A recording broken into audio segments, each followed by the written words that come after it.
수험생 여러분 안녕하십니까?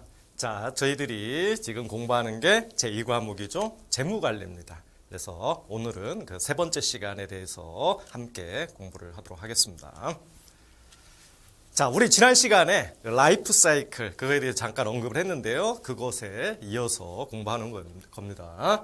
자, 라이프 사이클별로 돈 관리는 어떻게 해야 되느냐? 사실은 이거는 우리가 시험 목적도 중요하지만 사실은 일상생활에 더 중요한 거잖아요.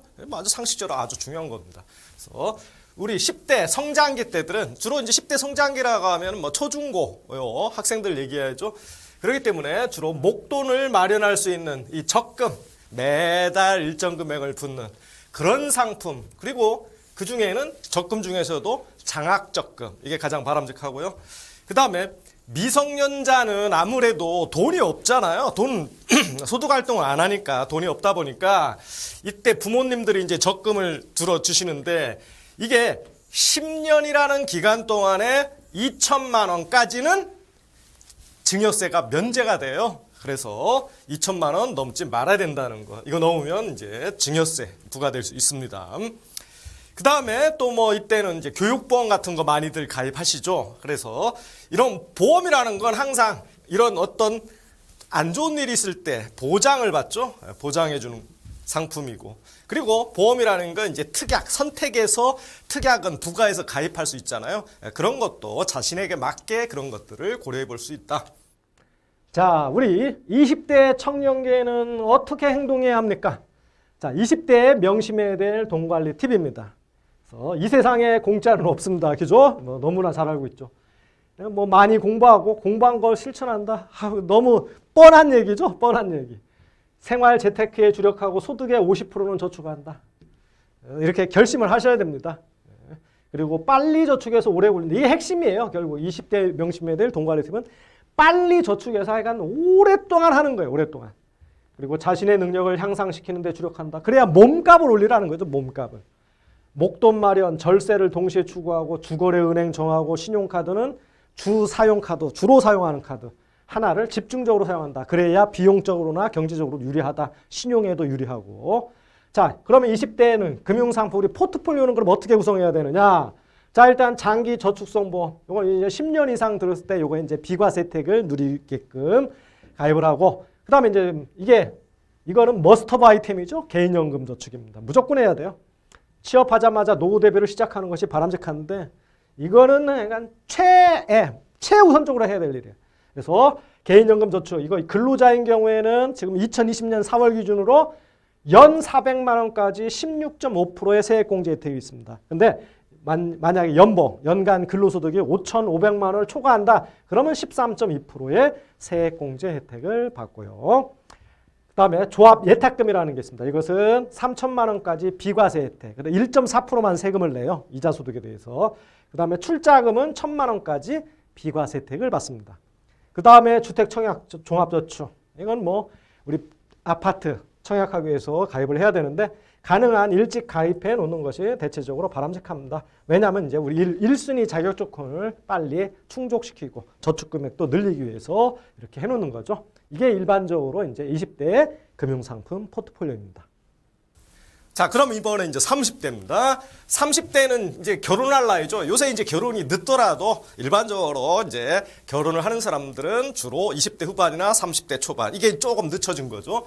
어쨌든 이때는 신혼기, 그 다음에 자녀 출산하고 길러야죠. 그래서 만약에 결혼을 했는데 부채가 있다. 그럼 이거부터 갚아야 돼요. 부부싸움의 원인, 이혼할 수 있어요, 여러분. 그 다음에 부모님들한테 돈 못 받으면 전월세 사셔야 되니까 요거 해마다 많이 올라가잖아요. 이거 상승에 대비하셔야 됩니다. 당연히 양육비 준비하고요. 교육비 꾸준하게 들어가니까 장기적으로 대비하셔라. 자, 그 다음에 우리가 악성 부채라는 게 있어요. 부채 중에서도 좀 착한 부채가 있고 나쁜 부채가 있어요. 그게 뭐냐면 여러분 부동산 사기 위해 대출 받는다. 이거 착한 부채일까요? 악성 부채일까요? 나쁜 부채일까요? 이거는 착한 부채라 해서 이거를 우리가 자산성 부채라고 합니다. 자산성 부채. 부동산. 왜? 이거는 빚을 얻더라도 부동산이란 자산을 갖고 있잖아요. 그러니까 자산으로 형태가 바뀐 겁니다. 그런데 결혼 비용 때문에 빚지는 거, 결혼 비용은 쓰면 사라집니다. 그죠? 소비성 지출이에요. 이런 것들을 우리가 소비성 지출이라고 그래요. 소비성 지출. 그래서 이런 것들은 써서 없어집니다. 더 이상 남아있지 않아요. 어떤 형태로도. 이런 것들을 우리가 나쁜 부채, 악성 부채다 이렇게 얘기를 해요.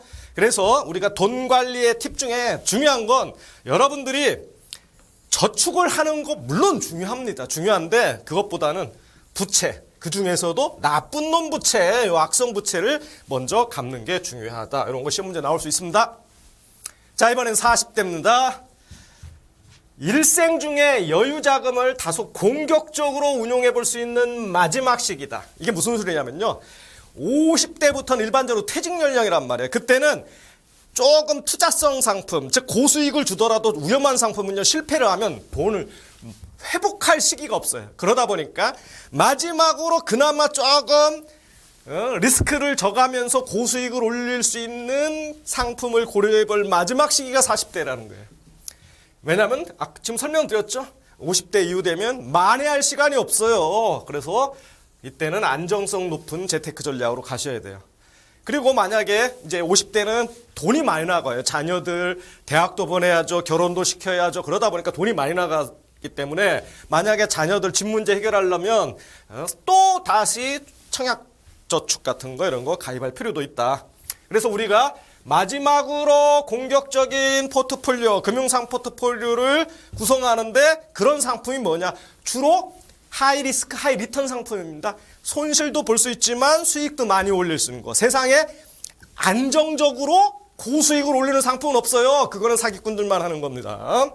그래서 주식형 펀드인데 주식형 펀드는요, 일반적으로 펀드 자산의 60% 이상을 주식에 투자하는 겁니다. 그러니까 주식이 대부분이 들어가 있죠. 그 다음에 여기 ELD, 지수연동 정기예금, ELS, 주가지수 연동증권, 주가지수 연동 펀드, ELF, ELD, ELS, ELF 같은 것들은 다 조상이 똑같아요. 뭐냐면 이게 앞에 EL이 equity, linked, 이거는 디파짓, 이거는 시큐리티스, 이거는 펀드입니다. 끝에가. 앞에 이거 조상이 똑같아요. 이게 뭐냐면 에쿼티가 지분, 주식, 주가지수 이런 뜻이거든요. 그래서 이런 상품에 가입하면요. 수익이 뭐에 의해서 결정되냐면요. 개별 주식의 주가나 주가 지수에 의해서 수익이 결정되는 예금, 증권, 펀드 그런 뜻입니다. 그래서 이건 주가나 주가 지수 움직임에 의해서 수익이 결정된다. 그 중에 ELD라는 것은 은행에서 팔아요. 이거는 그래서 5천만 원까지 원리금을 전에 국가가 보장해 줍니다. 이건 보장되는 거고요. ELS나 ELF, 펀드는 보장이란 말 들어가면 무조건 틀린 말이에요. 펀드는 실적 배당, 실적이 좋으면 좋은 수익, 나쁘면 나쁜 수익, 마이너스 나는 거예요. ELS는 약속된 수익률을 주는데 이거 원금을 법에 의해서 보장해 주는 건 아니에요. 증권사의 신용도에 의해서 보장해요. 그래서 증권사가 망하면 한 푼도 못 받아요. 얘는 무조건 법에 의해서 보장되는 거예요. 그런 차이가 있어요. 자, 이번엔 50대 자녀 독립기. 이제 50대가 되면은 우리 자식들이 훌훌 떠나죠. 그래서 자녀가 경제적으로 독립하는 시기이지만 결혼하려면 굉장히 많은 돈이 들어갑니다. 그래서 교육비로 지출했던 부분을 노후자금 준비로 좀 전환할 필요가 있고요. 또 명예퇴직 많이 하잖아요. 퇴직. 그래서 옛날 같으면 집에서 쉬어야 되는데 이제는 우리 다 일을 해요. 또 저도 일하고 있잖아요. 그래서 재취업을 하는 기간입니다. 자, 이때 50대는 그럼 재무관리 어떻게 해야 되느냐? 아까 앞에서 얘기했죠. 안전 최우선주의입니다. 안전 최우선주의. 그렇기 때문에 안전 최우선이라고 해가지고 무조건 손해 안 보는 상품만 하면요 돈이 안 나와요. 돈을 벌 수가 없어요. 그러다 보니까 안전을 최우선으로 하되 조금 약간은 고수익을 주는 그런 상품들 골고루 배분하라는 거예요. 그래서 이렇게 주식이나 부동산 같이 균형 잡힌 포트폴리오를 구성해라.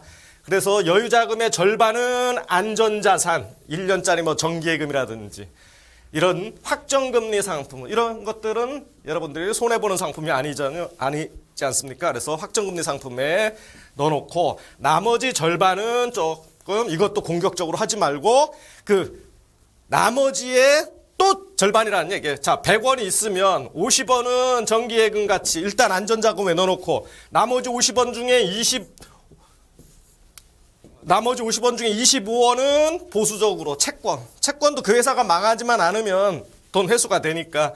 그 다음에 원금 보존형 투자 상품도 가능하면 원금이 보존되는 상품. 이런 쪽으로 25% 정도 가고 나머지 절반, 그러니까 이것도 25%. 이런 것들이 이제 뭐 주식형 펀드라든지 좀 약간 손실도 나지만 수익도 나면 크게 나는 상품. 부동산 투자 신탁, 리츠가 뭐냐면요. REITS 해가지고 리얼 에스테이트 인베스트먼트 트러스트 해가지고 리얼 에스테이트가 여러분 미군 부대 있는데 앞에 가보면 리얼 에스테이트 이런 거 많이 써있죠. 그래서 이게 부동산이라는 뜻이에요. 부동산 투자 트러스트가 이제 신탁이거든요. 그래서 부동산 투자 신탁 그런 뜻입니다. 그래서 이런 것들 손실 날 수 있어요. 있지만 고수익도 날 수가 있으니까 25% 정도는 배치를 해라.